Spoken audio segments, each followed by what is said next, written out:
بسم اللہ الرحمن الرحیم۔ السلام علیکم۔ جگنو اسٹوڈیو میں خوش آمدید۔ ایک یہودی کے پاس ایک مسلمان مہمان ٹھہرا۔ اس نے انگور پیش کیے تو مسلمان نے بڑے شوق سے کھائے۔ پھر یہودی شراب لے کر آیا تو مسلمان نے کہا کہ استغفر اللہ، میں مسلمان ہوں، میں شراب نہیں پیتا۔ تو یہودی نے ہنس کر کہا، یہ انگور جو آپ نے کھائے ہیں شراب اسی سے بنتی ہے۔ تب مسلمان نے کہا کہ آپ کی بیوی کدھر ہے؟ یہودی پہلے تو حیران ہوا اور پھر اپنی بیوی کو بلا کر لے آیا۔ تو مسلمان نے کہا، آپ کی کوئی اولاد بھی ہے؟ یہودی بولا، میری ایک بیٹی ہے۔ پھر اس کو بھی بلا لیا تو دونوں آ کھڑی ہوئی۔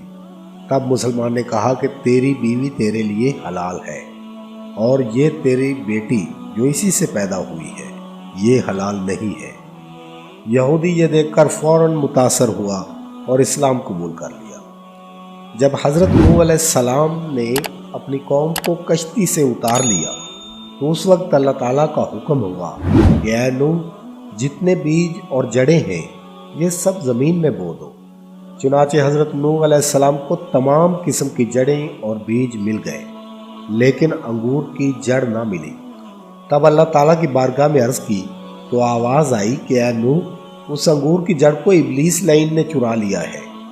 جب حضرت نوح علیہ السلام نے شیطان سے کہا کہ تو نے انگور کی جڑ چرائی ہے، لا کر دو، تو شیطان مکر گیا۔ حضرت نوح علیہ السلام نے فرمایا کہ مجھے اللہ نے خبر دی ہے کہ تو نے اسی جڑ کو چرایا ہے۔ تب شیطان نے کچھ ہی دیر بعد انگور کی جڑ لا کر حضرت نوح علیہ السلام کے سامنے پیش کر دی اور ایک شرط رکھی کہ جب آپ جڑ بوئیں گے تو آپ اس کی جڑ کو ایک بار پانی دو گے اور 3 بار میں پانی دوں گا۔ تو حضرت نوح علیہ السلام نے قبول کر لیا اور پھر انگور کو زمین میں بو دیا۔ چنانچہ حضرت نوح علیہ السلام نے 1 دفعہ پانی دیا اور شیطان نے 3 دفعہ۔ شیطان نے 3 دفعہ یعنی لومڑی، شیر اور سور کو مار کر ان تینوں جانوروں کا خون اس کی جڑ میں دیا۔ اس لیے جو شرینی یعنی مٹھاس ان انگوروں میں ہے وہ حضرت نوح علیہ السلام کے پانی دینے کی وجہ سے ہے، اور اس میں سے جو شراب بنتی ہے وہ ابلیس کے پانی دینے کی وجہ سے ہے۔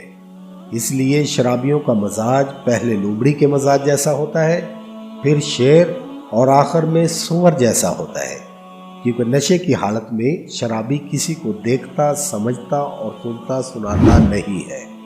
حضرت محمد مصطفیٰ صلی اللہ علیہ وسلم نے ایک موقع پر فرمایا، شراب تمام برائیوں کی جڑ ہے۔ نبی آخر الزمان حضرت محمد صلی اللہ علیہ وسلم نے ایک اور جگہ ارشاد فرمایا کہ شراب پینے والا ایسا ہے جیسا کہ بتوں کو پوجنے والا۔ احادیث کی مشہور کتابیں ابن ماجہ، ترمذی اور ابو داؤد میں شامل ایک اور حدیث میں حضرت محمد مصطفیٰ صلی اللہ علیہ وآلہ وسلم نے فرمایا کہ اللہ نے لعنت فرمائی شراب کے نچوڑنے والے، اسے پینے والے، اسے بیچنے والے اور اسے خریدنے والے پر، اور اس کی سزا 80 کوڑے ہے۔ اللہ تعالیٰ تمام مسلمانوں کو شراب نوشی کی لعنت میں مبتلا ہونے سے بچائے، اور جو مسلمان کسی بھی وجہ سے شراب پینے کے عادی ہے، اللہ ان سب کو ہدایت فرماتے ہوئے ان سب کے دلوں میں اس حرام مشروب سے نفرت پیدا فرمائے۔ آمین یا رب العالمین۔